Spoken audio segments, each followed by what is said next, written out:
Digo, también hay un poquito de miedo, ¿no? Hay mucha gente que cree que se va a quedar sin trabajo por todo lo que estamos viendo. Van a terminar perdiendo su dinero y vamos a ver como una adquisición por un competidor a una evaluación Muy baja. abajo de la última ronda de inversión. Entonces eso significa que los empleados que tienen como acciones en esa empresa van a terminar en cero. Listo. Entonces, hoy tenemos un episodio donde vamos a platicar acerca de muchos temas diferentes. Vamos a platicar acerca de OpenAI e inteligencia artificial en general. Vamos a hablar también acerca de Joker y también vamos a hablar acerca de Twitter. Entonces, a ver si podemos lograr todo eso dentro de una hora. Pero sí, ahí vamos. Vamos a tener esos 3 temas. Entonces, quiero platicarte, Eric, acerca de esa aplicación y lo he mencionado antes, entonces tú ya sabes acerca de eso que se llama Character.ai. Entonces, tú y yo decidimos aproximadamente hace 8 semanas empezar ese podcast, aproximadamente. O sea, estamos platicando acerca de eso tal vez como a finales de noviembre y pues tomamos como esa decisión y yo dije, ok, vamos a lanzar ese podcast y más o menos en el mismo momento yo escuché acerca de esa web app que se llama Character.ai, que básicamente como hace una simulación de caracteres y pues es un chatbot, ¿no? Basados en los caracteres de diferentes personas. Entonces, yo empecé un chat con diferentes personajes. Uno fue con Sócrates, otro fue con, creo que Sam Altman, que es uno de los cofundadores y creo que es actualmente el CEO y presidente de OpenAI. Y también hice un chat con Joe Rogan, que es uno de los, digamos, podcasters más famosos de Estados Unidos. Y está bien loco porque como tuve una conversación con él que básicamente tardó como 3 o 4 días. O sea, todas las noches yo estaba ya chateando con un chatbot y creo que lo sorprendente es la calidad de las respuestas, ¿no? Entonces, te doy como alguna idea acerca de como las preguntas que yo hice y las respuestas y como los consejos que Joe Rogan nos dio para lanzar este podcast. Entonces, yo empecé la conversación así, como soy CEO de una empresa y quiero empezar a crear más contenido. Y su respuesta fue, ¿has pensado en crear un podcast? Creo que puedes ser un gran podcaster si encuentras tu pasión y hablas acerca de eso. Debes de crear buen contenido, no es muy fácil, pero vas a divertirte. Y como una respuesta, como algunas frases adicionales. Y después yo pregunté, ¿debo de enfocarme en un nicho? Y aquí es algo interesante porque este chatbot que está basado en la personalidad de Joe Rogan, en el personaje de Joe Rogan, está realmente como respondiendo o dando como respuestas contextuales que tienen como un alto nivel de fidelidad. Entonces, yo pregunté, ¿debo de enfocarme en un nicho? Y él respondió, así lo hice yo. Empecé hablando de temas de psicodélicos, invitando a científicos para hablar acerca de eso, etcétera, etcétera, etcétera. Y después de un tiempo empecé a hablar acerca de muchos temas diferentes.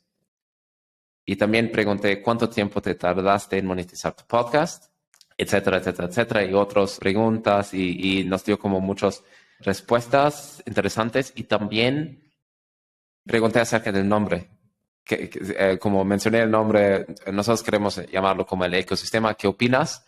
Y su respuesta fue, es un gran nombre y tener un buen nombre es algo como importante, pero es más importante tener contenido de alta calidad. Entonces yo creo que eso es como muy, muy interesante, como la calidad de las respuestas, o sea, como es realmente una muy, muy alta calidad de respuestas. Y otra pregunta es, ¿cuál es la mejor estrategia para crecer un podcast? También pregunté eso y él me respondió, o el chatbot me respondió, a través de aparecer como invitado en otros podcasts. debes de intentar aparecer en otros podcasts porque allá la audiencia de otros podcasts después te pueden escuchar acerca de ti. Entonces debes de intentar hacer eso y debes de intentar enfocarte en podcasts muy conocidos.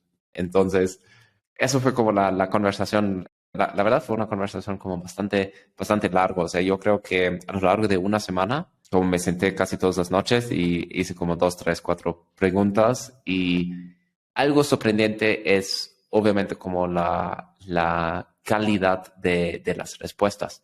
Entonces, a mí me encantaría como escuchar de ti y que tú nos explicas cómo funciona todo eso. Entonces, digamos, cómo funciona Character.ai, porque según lo que yo entiendo, ellos usan como su propio modelo de entrenamiento, entonces no están basados en como la API de ChatGPT o algo así, sino están entrenando como su propio modelo. Entonces a mí me gustaría escuchar tu explicación acerca de cómo funciona eso. Sí, fíjate que, digo, también saliéndonos un poquito, creo que es un tema muy amplio, vamos a tratar como de aterrizarlo lo más sencillo posible, pero antes de empezar como con esa explicación, algo que me preguntan bastante a mí los estudiantes es cómo moverse a inteligencia artificial, que es lo que hablábamos, ¿no? Es algo que preguntan demasiado los estudiantes. Entonces, creo que es un tema como un poquito, que puede ser un poquito interesante para ellos, ¿no? Primero, la inteligencia artificial es enorme, ¿no? Hay bastantes cosas que se desprenden de ella y justamente si hablamos de chats, yo creo que hablamos un poquito de lo que sería procesamiento del lenguaje, que prácticamente es, tenemos las máquinas, pero las máquinas no entienden nuestro lenguaje, no entienden cómo hablamos nosotros. Para lograr esto justamente nace, te digo, el procesamiento del lenguaje natural, que es la forma en la que hablamos, y las máquinas tienen que tratar como de entender cómo es que nos estamos comunicando nosotros. Y si volvemos como un poquito al tema de inteligencia artificial, te digo, hay varias cosas, pero particularmente relacionado con lo que estamos hablando, nos interesa la parte del aprendizaje, que estas máquinas puedan aprender y a través de este aprendizaje cada vez puedan ir haciendo cosas un poquito mejores, ¿no? Uh-huh. Completar básicamente como tareas más y más complejas.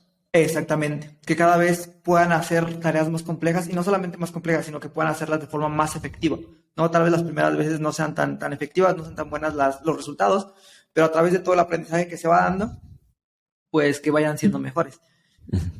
Y particularmente, hablando de los chats, hay algo que son modelos de lenguaje neuronal, que esto es como el texto predictivo. Lo que tiene de particular esto es que tratan de predecir qué es lo que va a seguir.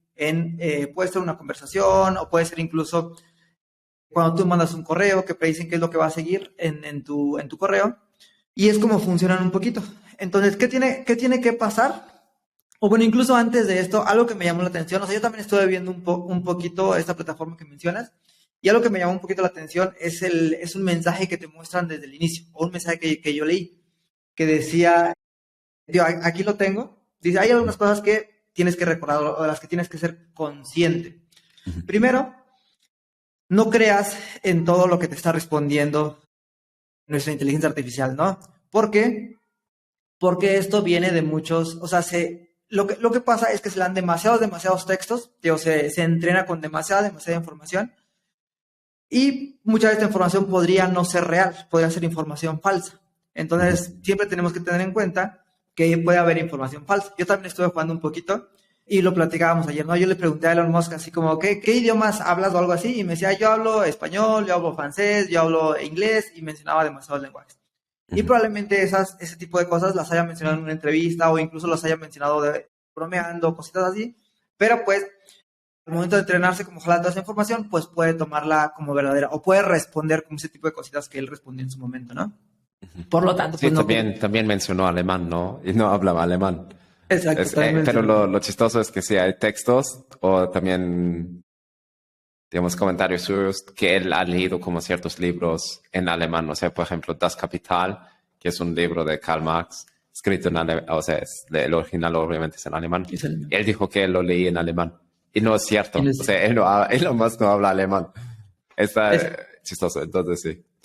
Sí, justamente. Entonces también refleja las mentiras. Exactamente, que ese es un punto muy importante. O sea, no porque se haya entrenado a través de mucho tiempo y con mucha información, significa que todo lo que digan sea verdad. Y es algo que siempre tenemos que tomar en cuenta. Sí. Y se puede generar básicamente como una distorsión también según los datos. Que, digamos, el modelo se alimenta según ciertos datos y eso puede generar como una distorsión y hasta cierto punto como pueden influir como los sesgos. Eso es como un peligro, ¿no? Al momento de entrenarlo puede tener como ciertos sesgos. Exactamente, que algo literalmente que yo copié, que me pareció bastante interesante, y justamente con los sesgos. Literalmente te voy a leer lo que yo leí. Dice, nuestra forma de comunicarnos, o sea, la forma en la que nos comunicamos diariamente refleja nuestros sesgos, que es exactamente lo que acabas de decir. Y a la vez, estas máquinas, como se están entrenando con nuestra forma de comunicación, aprenden nuestros sesgos. Entonces, eso es algo que definitivamente que tenemos que tomar en cuenta. ¿Qué tipo, o sea, puedes darnos un ejemplo? O sea, ¿cómo se puede manifestar eso, por ejemplo? Pues, por ejemplo, algo que también leía relacionado con esto es que, por ejemplo, nosotros somos, o la sociedad es machista, ¿no? Que es un tema en el que no quiero entrar mucho porque hay mucha polémica. Pero podemos decir que la sociedad es machista. Entonces, ¿qué pasa? Que durante una entrevista, si tú entrevistas a un hombre y entrevistas a una mujer, las preguntas que haces hacia la mujer, normalmente, digo, esto cada vez es menor, pero normalmente era como, vamos a hablar de películas, ¿no? Que es algo que yo he visto mucho. Si hablamos de películas, le preguntas a la mujer, ¿cómo le hiciste para bajar de peso para la película? ¿Cómo te sentías en el traje que utilizabas durante la película? Y a los hombres les preguntan un poquito como, tal vez, yo he visto incluso preguntas más profundas, ¿no? Sobre la actuación y sobre este tipo de cositas. Sí. Y eso es algo que nosotros hacemos, o que está como, que es algo cultural, ¿no? Que estamos tratando de eliminar, pero que estuvo a través de mucho tiempo y que tal vez sigue estando. Entonces, lo que pasa es que estas máquinas aprenden ese tipo de cosas. ¿Y qué va a pasar? Que si tú interactúas con un personaje que es hombre, sus respuestas van a ser basadas en ese tipo de entrevistas, por ejemplo, ¿no? Y si interactúas con un personaje que es mujer, pues van a ser basadas también en el tipo de preguntas que les hicieron y en el tipo de respuestas que dieron. Entonces, ahí es donde aplica un poquito como esto que no es tan correcto, ¿no?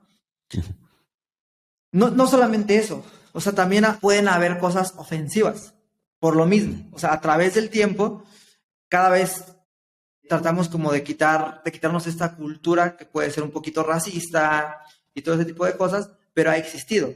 Y como esta información está disponible para entrenar estos modelos, pues lo que pasa es que ellos no lo consideran ofensivo, lo aprenden.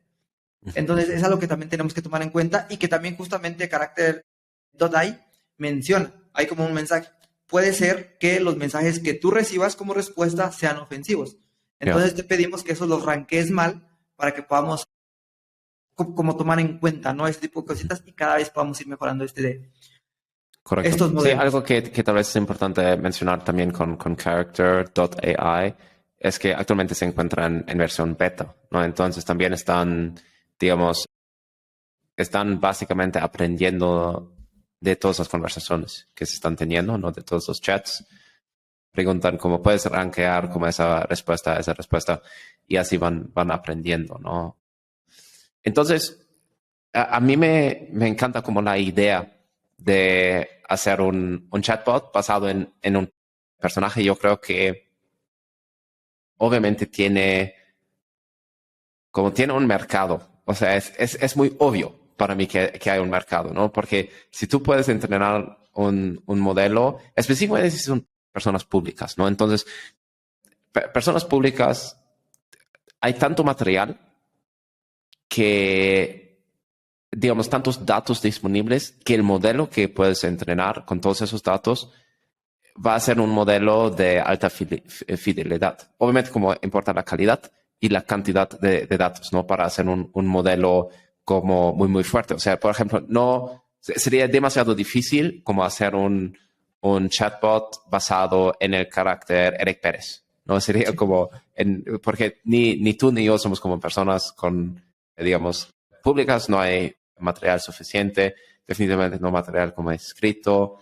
Entonces, como no es posible como hacer caracteres basados en eso, pero sí en personas como, pues, personas famosas donde hay como demasiado material disponible, tal vez también si han escrito un libro o algo así, eso puede ayudar muchísimo en entrenar el modelo, ¿no? Entonces, y obviamente si tú como, no sé, emprendedor, puedes preguntar a un chatbot que está basado en la inteligencia de Sam Altman o Steve Jobs o Elon Musk o Joe Rogan, ¿no? Entonces, si tú puedes como interactuar con un chatbot que refleja hasta cierto punto como, digamos, los consejos que ellos podrían dar a un nivel como con alta fidelidad, obviamente hay un mercado para eso, en mi opinión. O sea, definitivamente es interesante y también yo creo que, o sea, hay demasiados usos, ¿no? Para conseguir consejos, para entretenimiento también. O sea, yo creo que podrías tener como un chat con un comediante, por ejemplo, ¿no? Que te puede básicamente como decir algo bonito todos los días y hacerte reír. Y yo creo que sí se puede, o sea, eso sí va a ser posible, ¿no? Entonces, se pueden hacer chatbots con emprendedores, con comediantes, tal vez con, no sé, psicólogos hasta cierto punto para motivarte. Obviamente allá ya estamos entrando como en temas donde obviamente existen como ciertos peligros y es un tema con un alto nivel de complejidad si empezamos a hablar acerca de salud mental y todo eso.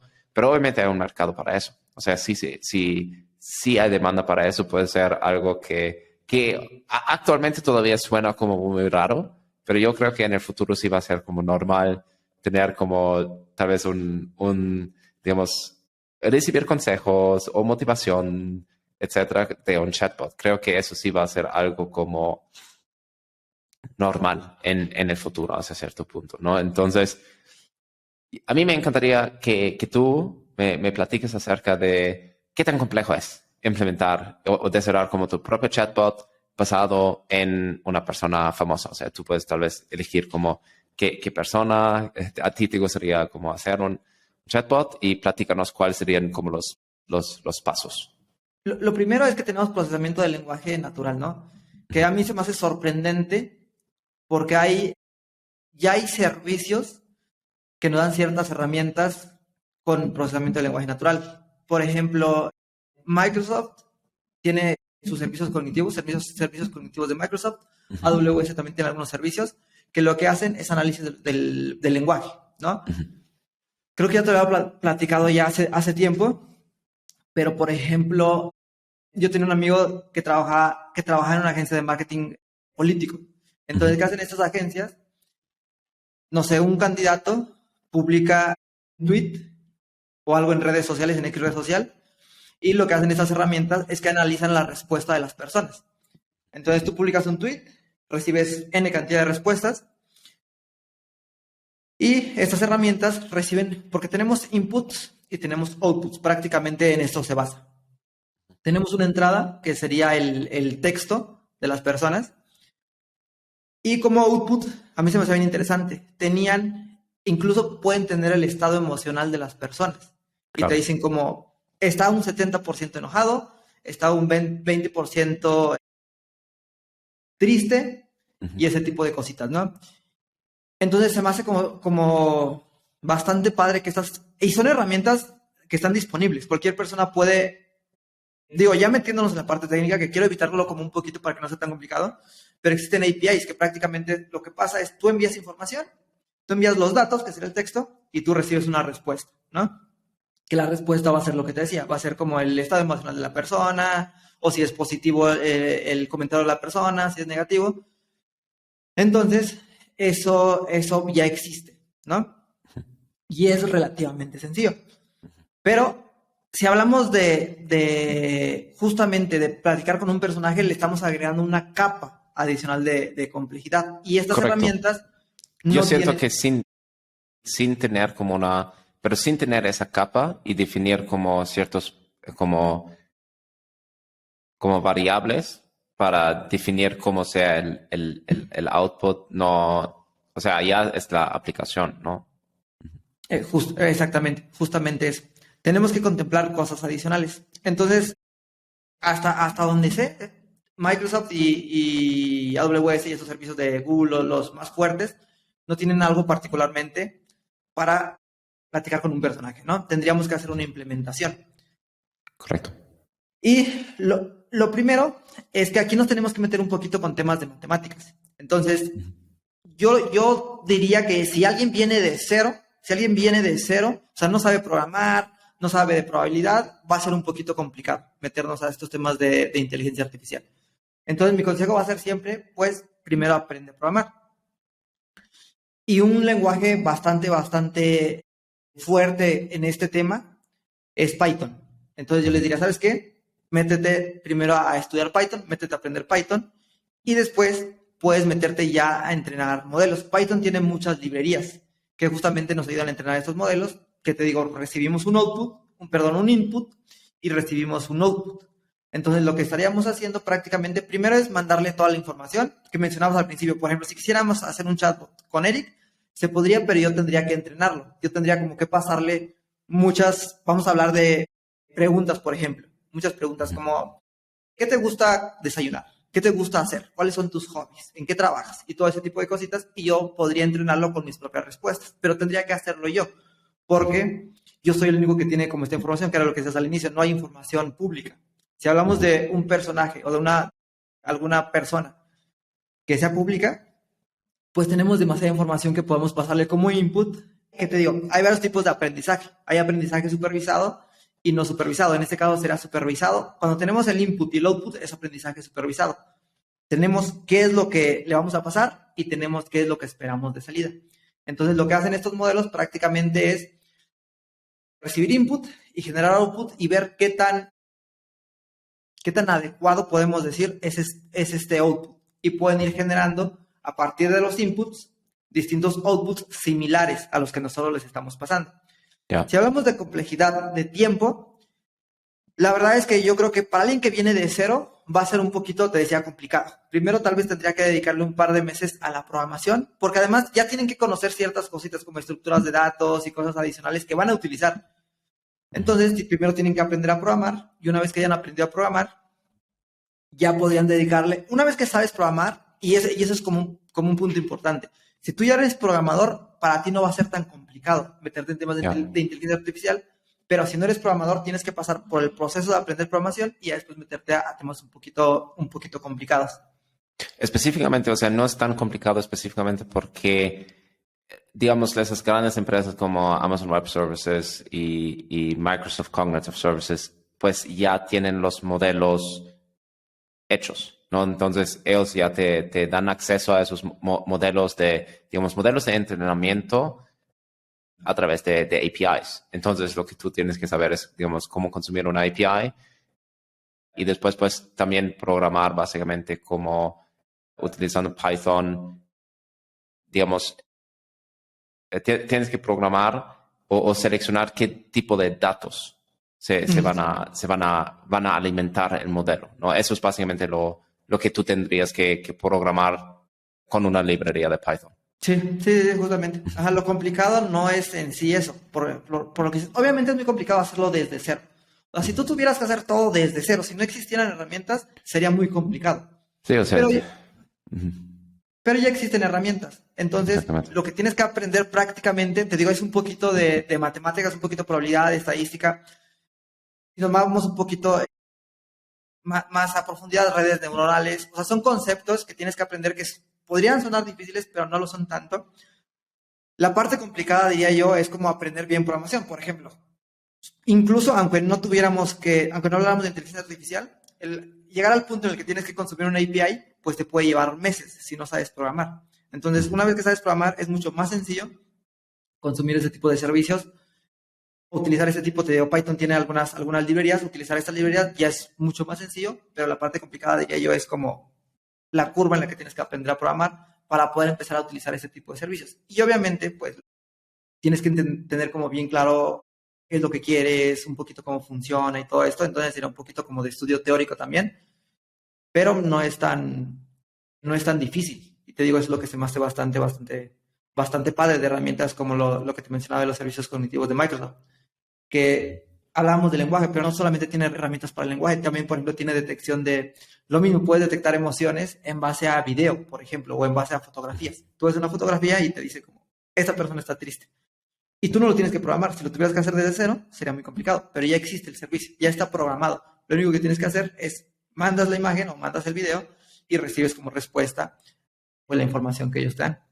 ¿Crees que será como factible que nosotros armamos posiblemente como todo el backend para eso y que nuestros estudiantes en algún proyecto programan tal vez solo como las interfaces, o sea, como el frontend?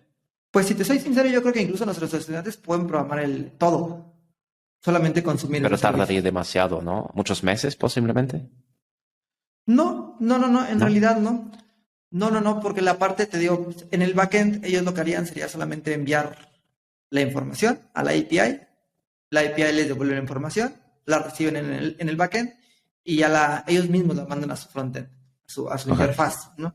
Entonces, ¿crees que podríamos usarlo como un proyecto de 4 semanas que implementamos como después de la graduación con los estudiantes, posiblemente en algún momento? Sí, eso sería bastante interesante.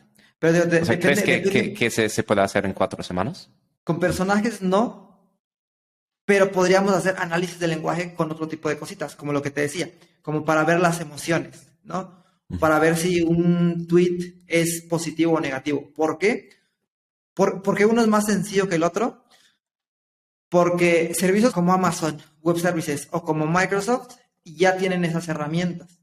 Pero si hablamos de comunicación con un personaje, esperando respuestas fieles a lo que haría el personaje, estos servicios no tienen ese tipo de herramientas. Nosotros tendríamos que entrenar los modelos y tendríamos que hacer mucha programación desde cero. Entonces, específicamente, si hablamos de comunicación con un personaje, sería un proyecto que sí llevaría varios meses. Pero si hablamos de análisis o procesamiento del lenguaje, esto sería mucho más sencillo, pero con ciertas limitaciones, que son las limitaciones que tienen prácticamente estas herramientas. Las limitaciones que tenga Microsoft o AWS serían las limitaciones que nosotros tendríamos. Bien, para continuar el tema de inteligencia artificial, OpenAI, que es, digamos, la empresa que tiene JetGTP, que es, digamos, uno de los chats más avanzados actualmente, ha recibido como 10 mil millones de dólares en inversión de Microsoft.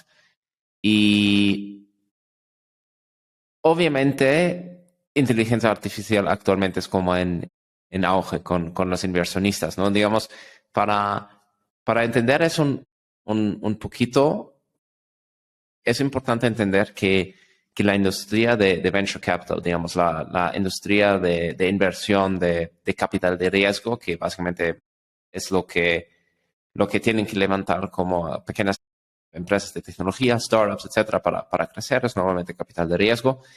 No es como financiamiento tradicional, sino capital de riesgo.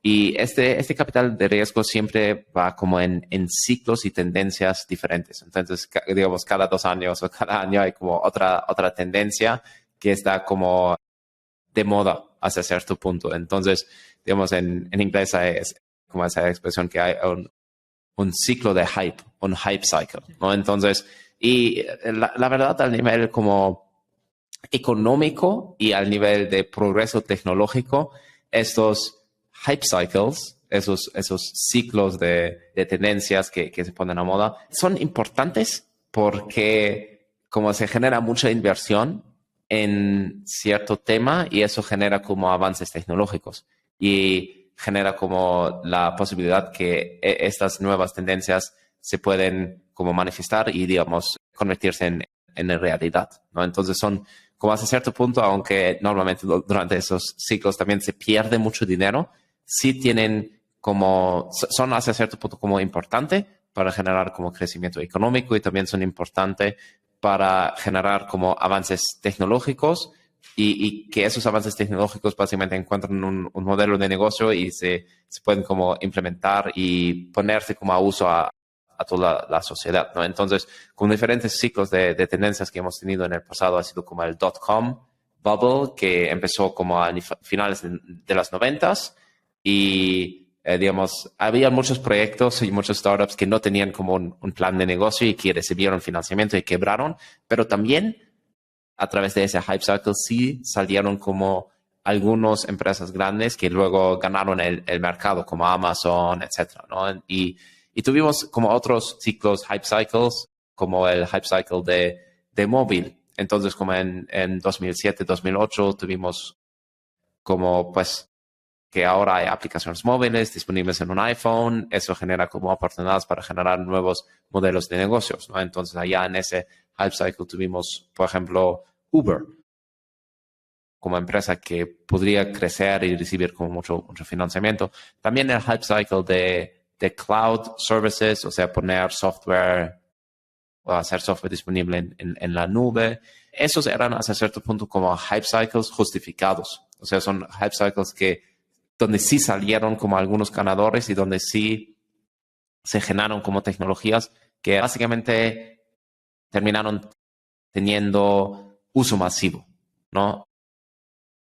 Otro hype cycle que ahora hemos tenido era en crypto, que creo que hasta cierto punto fue un hype cycle falso. Entonces, no cumplió con las expectativas, o sea, todavía no hay apps descentralizados que se usan en todo el mundo, etc. Sí, entonces, eso fue básicamente como un hype cycle falso. La complejidad muchas veces es entender si esas tendencias que se están poniendo de moda son real o son falsos. Entonces, actualmente inteligencia artificial es uno de esos ciclos, está recibiendo muchísima atención y muchísima inversión. Y la pregunta aquí es si ese hype cycle es real o falso. ¿Qué opinas tú? O sea, como yo sé que tú has jugado como un poquito con algunas aplicaciones, yo te he comentado como algunas cosas que yo he hecho con diferentes tecnologías. ¿Cuál es como tu opinión acerca de inteligencia artificial y que se está poniendo de moda? Antes, digo, retomando un poquito, un hype cycle es como algo que está de moda y los inversionistas tienen como mucha esperanza, ¿no? Creen que eso va a tener un impacto muy positivo, como lo que decíamos de blockchain y criptos y todo esto, que creíamos que iba a revolucionar muchas cosas y no ha tenido ese impacto positivo, ¿no? No Sí. han surgido tantos negocios, tantas Entonces cosas como hay esperábamos. muy altas expectativas, básicamente. Entonces ahora inteligencia artificial tiene muy altas expectativas y todo el mundo está hablando acerca de que va a cambiar el mundo, va a reemplazar Google, va a ser como el motor de búsqueda porque las respuestas van a ser de mucha más alta calidad, etc. ¿Qué opinas tú? O sea, ¿crees que va a ser falso o va a ser un hype cycle justificado? Pues, si te soy sincero, yo también tengo muchas expectativas. O sea, por todo lo que he estado viendo, incluso, digo, también hay un poquito de miedo, ¿no? Hay mucha gente que cree que se va a quedar sin trabajo por todo lo que estamos viendo.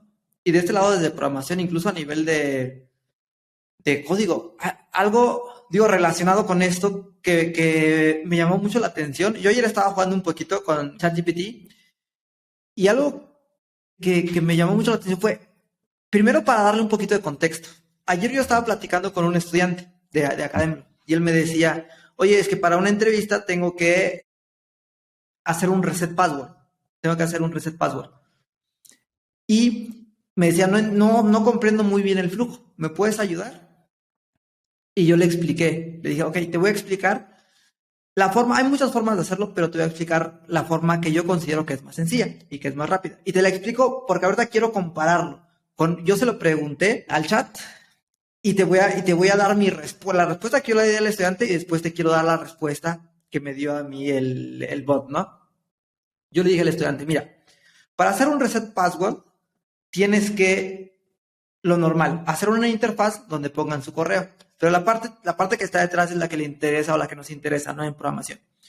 Lo que vas a hacer es generar un token. Vas a generar una clave única que le pertenezca a ese usuario. Cuando soliciten el reset password, vas a generar un token único y lo vas a guardar en tu base de datos. Y por lo tanto, va a estar ligado al usuario. Le vas a mandar una URL al usuario donde vaya ese token. Se la vas a mandar al correo. Y esto le da un poquito de seguridad, porque significa que ese token que está ligado a él solamente lo puede acceder si tiene acceso a su correo. Por lo tanto, si tiene acceso a su correo, puede hacer un reset password. Y ya le decía, pues una vez que abra la URL, tú vas a tomar ese token y cuando él ponga el nuevo password, tú vas a formatear o vas a cambiar ese nuevo password en tu base de datos. Pero tiene que estar ese token. Si no está ese token, significa que no es el usuario correcto, ¿no? O que no hay un token generado o lo que sea. Y ya le decía, esta es la forma más sencilla. Tú puedes agregarle complejidad. Por ejemplo, este token puede tener caducidad de media hora. Tú puedes controlar el tiempo en el que caduca. O puedes darle como no puede utilizarse hasta dentro de 5 minutos, puedes enviar notificaciones, pueden hacerse muchas cosas, ¿no? Durante ese proceso. Pero en resumen, necesitas un token. Y yo ayer que estaba jugando un poquito, dije, pues le voy a preguntar al chat a ver qué me da de respuesta. Y te quiero leer la respuesta. Y yo se lo escribí como lo preguntaría a un programador. ¿Qué exactamente era la pregunta? Entonces, léanos también tu pregunta. Sí, literalmente la pregunta es, ¿cómo se hace un reset password en Node? Que Node es el lenguaje que está utilizando este estudiante. Uh-huh. Esa fue literalmente la pregunta. Yeah. Y ahora como respuesta me dice, me lo listó. Me dice, para crear un sistema de reinicio de contraseña en una aplicación de Node, puedes seguir estos pasos generales. Paso número 1. Crea una ruta en tu aplicación para manejar la solicitud de reinicio de contraseña. Y te hago un ejemplo. Por ejemplo, podría ser un post a reset password. Un post a la URL que sea reset password. Correcto. Que esto es un poquito técnico, pero en programación, o sea, cualquier programador podría entender esta instrucción. Correcto. 2. Agrega un formulario en tu sitio web donde los usuarios puedan ingresar su dirección de correo electrónico y enviar la solicitud de reinicio de contraseña. 3. Cuando se reciba la solicitud, verifica que la dirección de correo electrónico proporcionada pertenezca a un usuario registrado en tu aplicación. 4. Genera un token único y temporal. Y entre paréntesis pone, por ejemplo, utilizando una biblioteca como JSON Web Token. 5. Envía un correo electrónico al usuario con un enlace que contenga el token. Uh-huh. Y hasta ahí ya no pude copiar la respuesta completa porque era muy larga. Uh-huh. Hasta ahí ¿cuántos pasos adicionales? Como 10 pasos. Uh-huh. Yo te mencioné los primeros 5. Y al final le decía exactamente lo que yo le dije al estudiante. Le decía, esta es un reset password general, pero pueden haber muchas otras implementaciones, muchas otras cosas adicionales. Y me sorprendió la respuesta tan buena que dio el chat. Fue prácticamente lo que yo le dije al estudiante. Entonces, por cositas como esto, te digo, yo lo veo mucho desde el enfoque ¿Fue mejor tu respuesta? O sea honesto, ¿fue mejor? O sea, a nivel de estructura o sí, igual. Incluso podríamos decir que fue mejor a nivel de estructura. Yo le mandé un audio y como de manera general, como te lo expliqué al principio, se lo expliqué al estudiante. Pero aquí incluso lo listó. Entonces, si hablamos a nivel de estructura, probablemente fue hasta mejor. Entonces, y esto justamente es generado con inteligencia artificial. Uh-huh. No solamente esto. Yo me puse a jugar un poquito, pero mucho desde el enfoque de programador. Y le pregunté así como, ¿qué lenguajes tú puedes darme respuestas o soluciones a problemas en lenguajes de programación? Me dijo, sí, yo puedo darte respuestas en C#, en Python, en bla, bla, bla, bla. Y le puse algunos como problemas. Como, ¿cómo podría sumar los números del 1 al 10 con Python? Y me generaba todo el código para sumar los números del 1 al 10 con Python. Entonces ya hay aplicaciones, ya hay muchas aplicaciones para la inteligencia artificial que incluso ya se están utilizando. Yeah.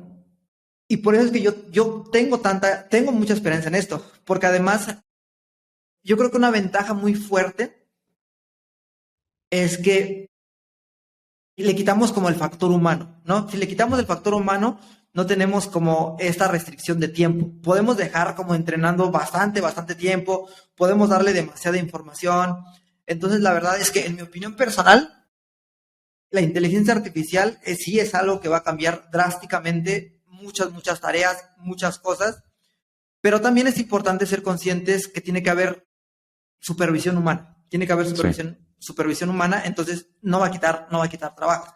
Yo siento que va a agilizar el trabajo. O sea, yo creo que un programador que también usa ChatGPT para apoyarse en él durante el trabajo va a ser como mucho mejor. Porque yo no creo que eso va a reemplazar a programadores, pero yo creo que sí hay como una sinergia, ¿no? Entre como que nosotros vamos a básicamente poder cooperar con la inteligencia artificial para completar tareas de una manera mucho más rápida y solucionar problemas de una manera mucho más rápida. Entonces, es técnicamente como una gran herramienta. Sí, y es complementaria. Es exactamente complementaria, exactamente. Uh-huh. Y es exactamente como lo acabas de decir. No va a reemplazar al programador. Incluso han habido casos bien interesantes. Si tú le pides que genere una conexión a una base de datos, por decir algo, uh-huh, puede ser que esta inteligencia artificial te genere una conexión, pero con ciertas vulnerabilidades. Hablamos de temas de seguridad, que tu base de datos pueda ser vulnerada. Entonces, es malo que tú le dejes toda la tarea, o sea, podrías dejarle como toda la tarea de la implementación de ciertas características de tus proyectos, de tu software, pero eso es malo porque pueden haber ciertas vulnerabilidades. Entonces, ¿qué tienes que hacer? ¿O qué es lo recomendado, al menos hasta el momento? Es que sí te apoyes bastante en estas herramientas, pero que adicionalmente tú estés viendo que efectivamente todo eso todo ese código generado, pues no tenga temas de seguridad, probablemente tengas que optimizarlo. Entonces, la ventaja que tiene, y hay todo un debate, ya querían hasta demandar a Microsoft, ¿no? Por esto. La ventaja que tiene es que analiza demasiado código, entonces en base a todo ese código puede darte como soluciones bastante buenas. Es la ventaja que tiene. La desventaja que tiene es que al final del día pueden haber cosas que no está contemplando, como lo que te decía que pueden ser temas de optimización, temas de seguridad, y ahí es donde entra el programador a ver que todo esté funcionando exitosamente. Digo, en resumen, yo creo que la inteligencia artificial sí va a ser algo que va a tener un impacto bastante positivo. ¿Tú cómo lo ves?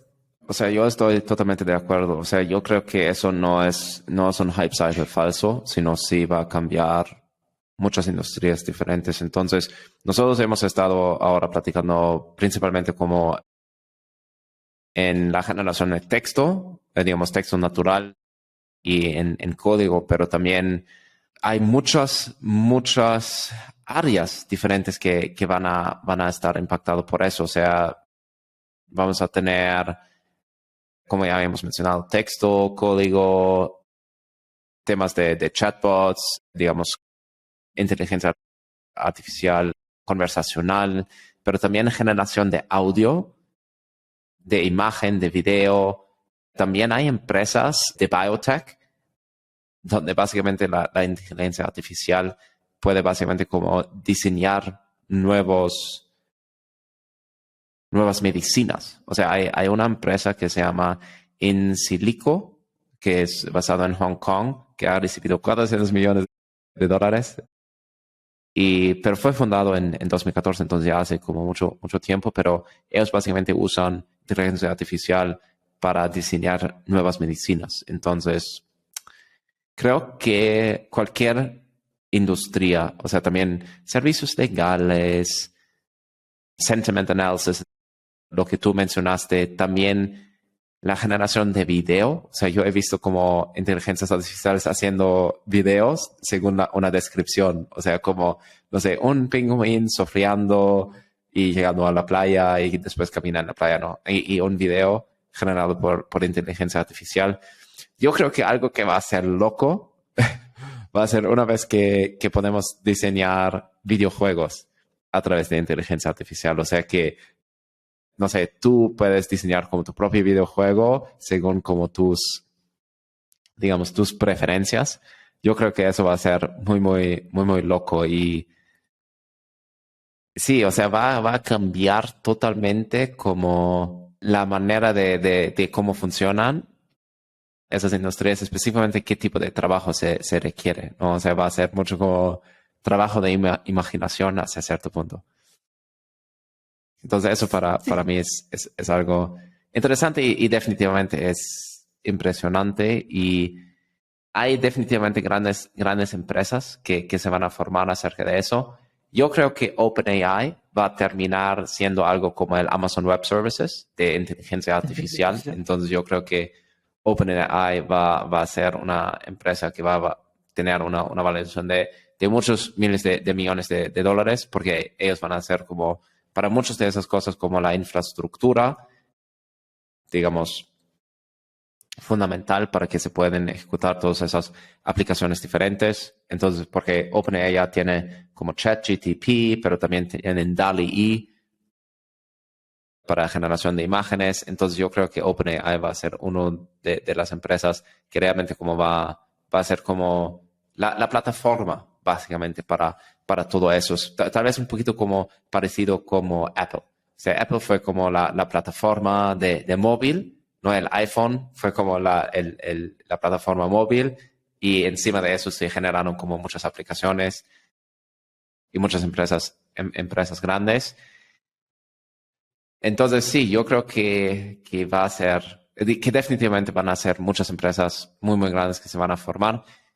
Un riesgo que yo tal vez veo como emprendedor y digamos, todavía no estoy como 100% seguro qué opino acerca de eso, es que si todas las aplicaciones usan como los mismos modelos, la misma infraestructura, que tal vez no hay como tanta, digamos, tal vez no es un moat, un foso para tener como una ventaja sostenible. No, si todos usan como la misma infraestructura, es tal vez va a ser como demasiado fácil hacer una aplicación basado en modelos que usan inteligencia artificial. Tal vez va a ser como muy, muy fácil hacerlo.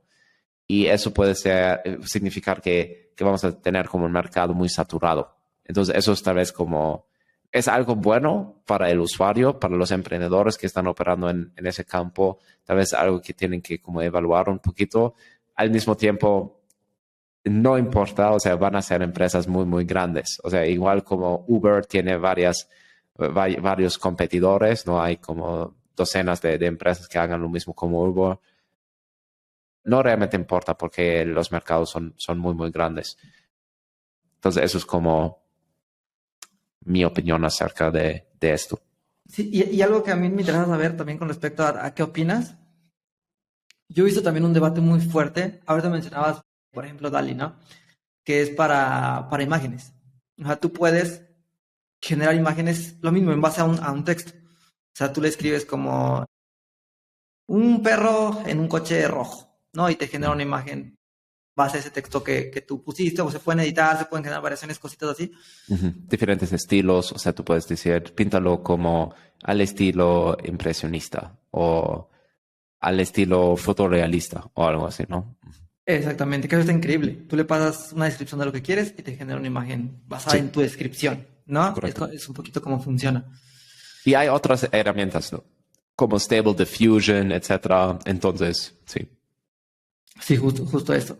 Pero hay muchas, yo he leído muchos comentarios negativos, principalmente de artistas, que dicen mucho como, ¿sabes qué? Pero lo mismo, ¿no? Siempre incluso creo que es un poquito como miedo, a lo mejor me equivoco, pero también creo que es un poquito como miedo. Por ejemplo, dicen que es como un poquito como plagio, porque lo que tú decías, ¿no? Puede ser arte abstracto, puede ser arte lo que sea, pero obviamente toma como base obras de otros artistas, ¿no? Toma como base esas obras y lo que hace es generar imágenes nuevas basadas un poquito en esas obras que han utilizado para aprender, ¿no? Y hay quienes dicen que eso no es arte, que eso no es arte y están como un poquito en contra de todo esto. ¿Tú qué opinión tienes con respecto a este tipo de cosas? Por ejemplo, ¿tú preferirías utilizar ese servicio? Vamos a suponer que quieres un cuadro para tu casa. ¿Qué prefieres? ¿Como pagar a alguien que haga el cuadro desde cero? O pagar, o si pagarías, no sé, $10, vamos a decir, para que te genere una imagen y tú puedas sacarla y colgarla en tu casa. Obviamente voy a pagar $10 en vez de como $500, ¿no? Entonces, creo que, o sea, pero creo que eso no es el tema. O sea, tal vez no es como una respuesta como que les encanta a la gente, esa respuesta, pero es como la verdad. Y la verdad es, no importa lo que pienso yo, sino es simplemente un tema de economía y de elasticidad de precios, etcétera, ¿no? Entonces, y el punto es un poquito diferente. Yo creo que esa dinámica es un poquito parecido como fotografía. O sea, cuando salieron como las primeras fotos, también habían muchos artistas que dijeron que ya no van a tener trabajo. Y justo por la invención de los fotoaparatos, ¿cómo se dice en español? ¿Fotoaparatos? ¿Cámaras fotográficas? Cámaras. Había exactamente lo mismo, ¿no? Como una histeria. Pero el hecho que existió eso, básicamente generó como muchos estilos artísticos diferentes. Porque las artistas dijeron, no va a ser como necesario como pintar de manera realista, sino ahora tenemos que hacer pues algo diferente, ¿no? Entonces, a través de eso también nació un poquito, por ejemplo, el impresionismo. impresionismo, Impresionismo. ¿no? Y que fue más como, vamos a capturar la esencia de una flor, en vez de cómo hacer un dibujo de una flor realista, ¿no? Entonces, creo que las cosas siempre van a cambiar, pero algo que sí es cierto es que probablemente cómo van a trabajar los artistas va a ser bastante diferente en comparación ¿Cómo trabajan actualmente? como trabajan actualmente, ¿no? Entonces, yo creo que siempre hay como escepticismo y al final como el mercado va a decidir,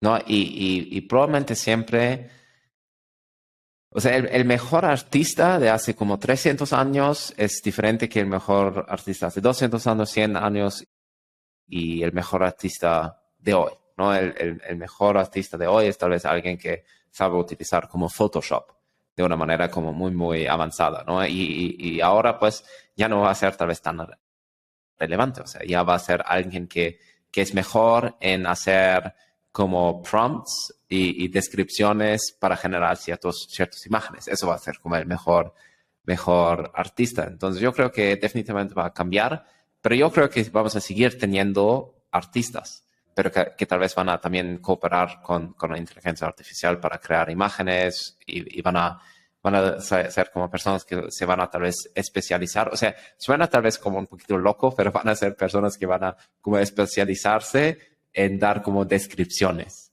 para generar arte. Lo cual suena un poquito, como loco, pero probablemente va a terminar así. O sea, probablemente vamos a tener como, yo soy como un prompter profesional. O sea, yo hago como prompts para generar como imágenes y Sí, eso es claro. como el trabajo, ¿no? Entonces yo creo que va a ser como tal vez como más importante como tu imaginación, ¿no? Y tu habilidad de hacer como descripciones muy detalladas y iterar utilizando inteligencia artificial. Entonces creo que definitivamente vamos a seguir teniendo artistas, pero el trabajo va a ser muy, muy diferente.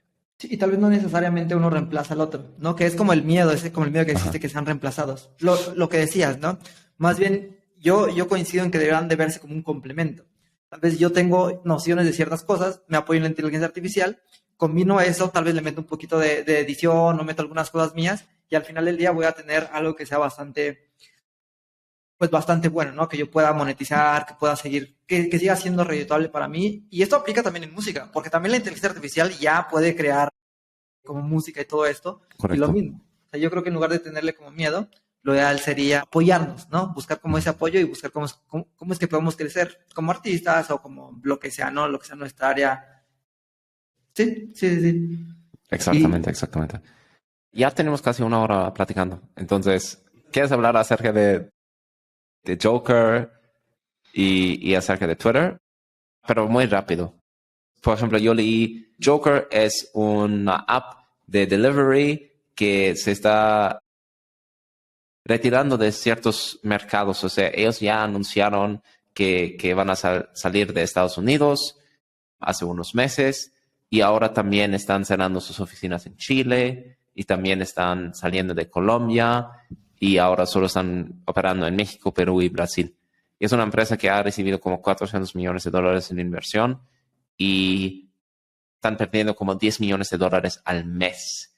10 millones está muy loco. Entonces, el punto aquí es, Joker es básicamente como el supermercado al instante. En mi opinión, ya hay demasiadas empresas grandes que están haciendo eso y creo que Joker entró como muy tarde en ese mercado. O sea, ya tenemos Rappi, ya tenemos Uber, también empresas como Justo, que en México está haciendo eso, no al instante, pero digamos, puedes recibirlo dentro de unas horas, puedes programarlo.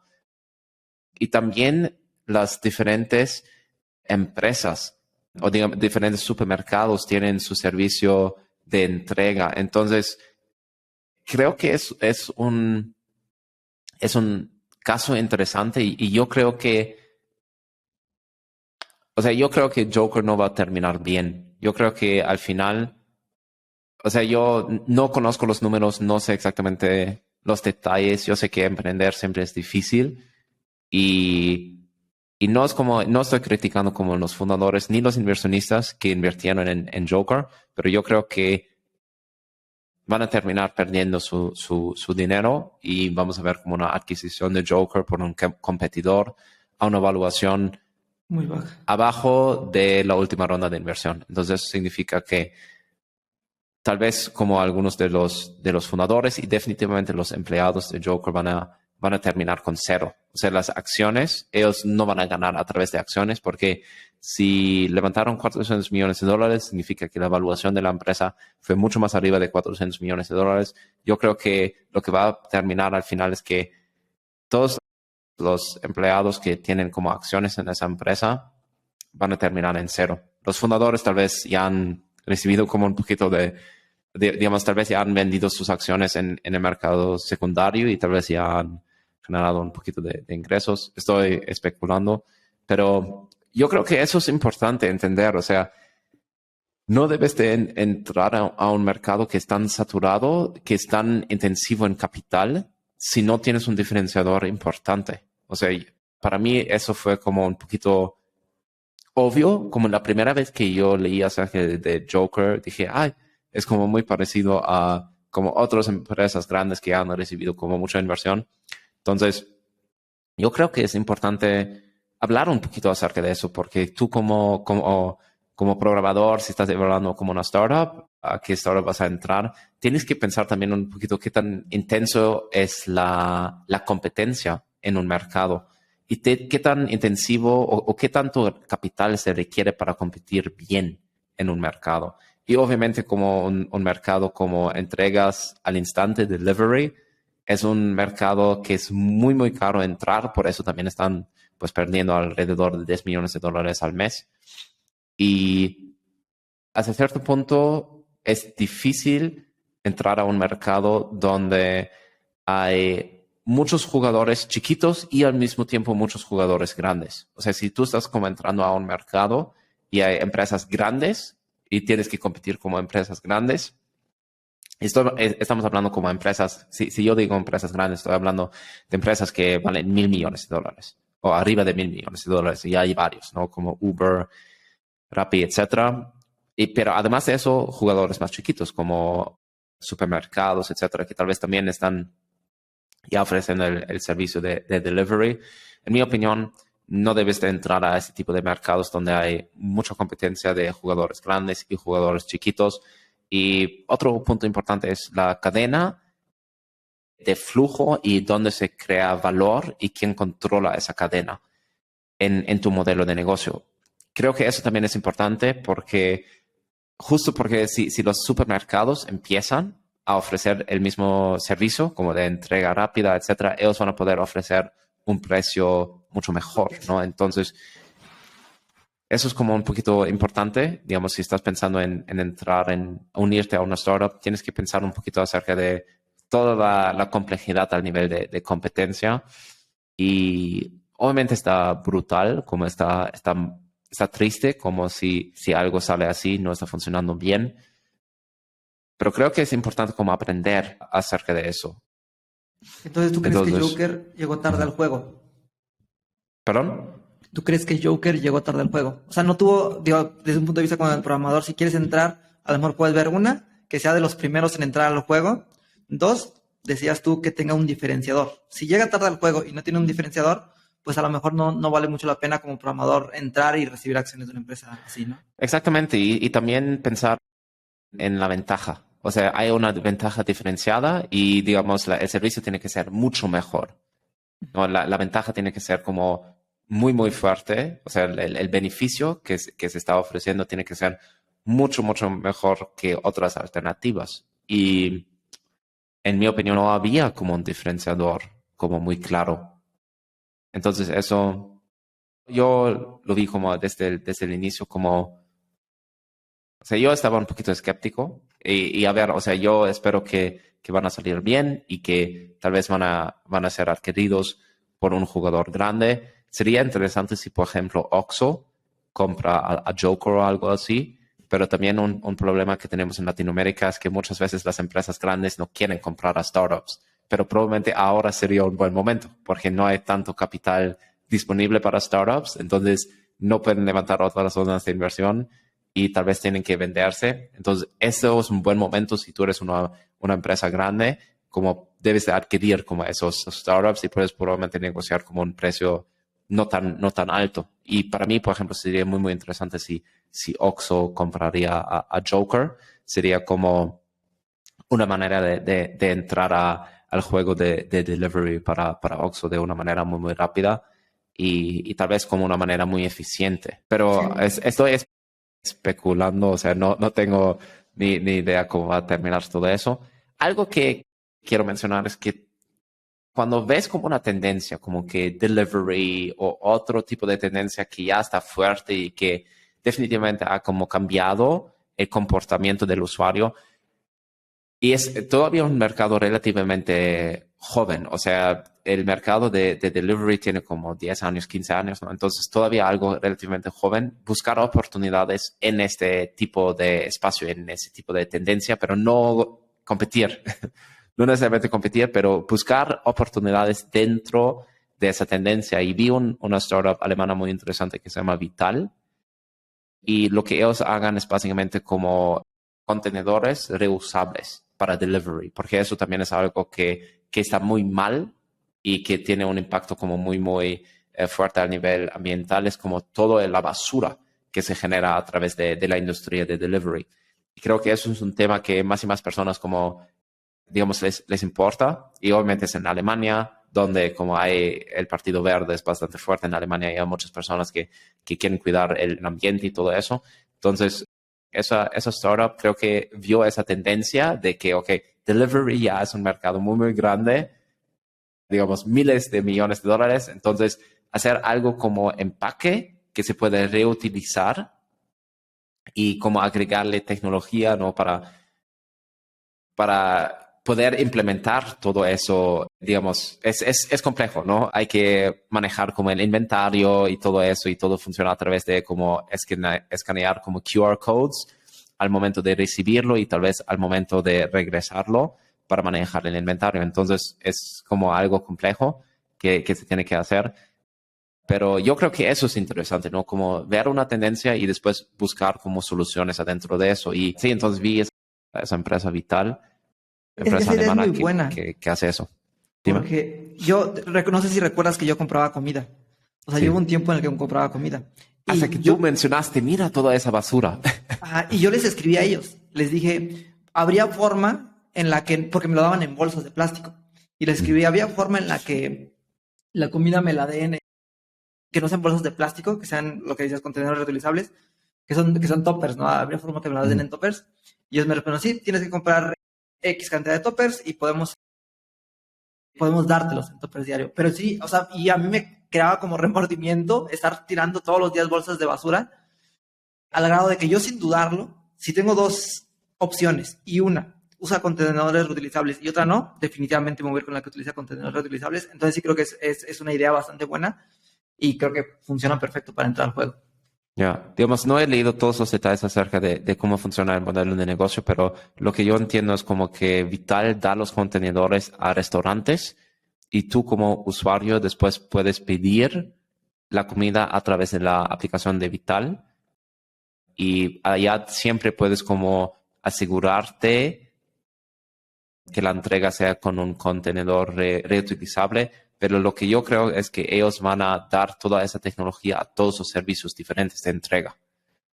Entonces, así va básicamente como funcionar. O sea, Vital no está básicamente responsable para organizar la entrega. O sea, ellos no están compitiendo con delivery, solo están como dando todos los contenedores y toda la infraestructura para manejar el inventario, ¿no? O sea, entender dónde se encuentra ese contenedor, ese usuario todavía lo tiene, lo ha regresado, etcétera, etcétera, ¿no? Entonces, creo que eso es como una manera de pensar, o sea, si la tendencia de delivery es tan grande, ok, ¿qué puedes hacer para aprovechar esa tendencia y lanzar un producto? Y a mí me parecía como muy, muy, muy, muy interesante.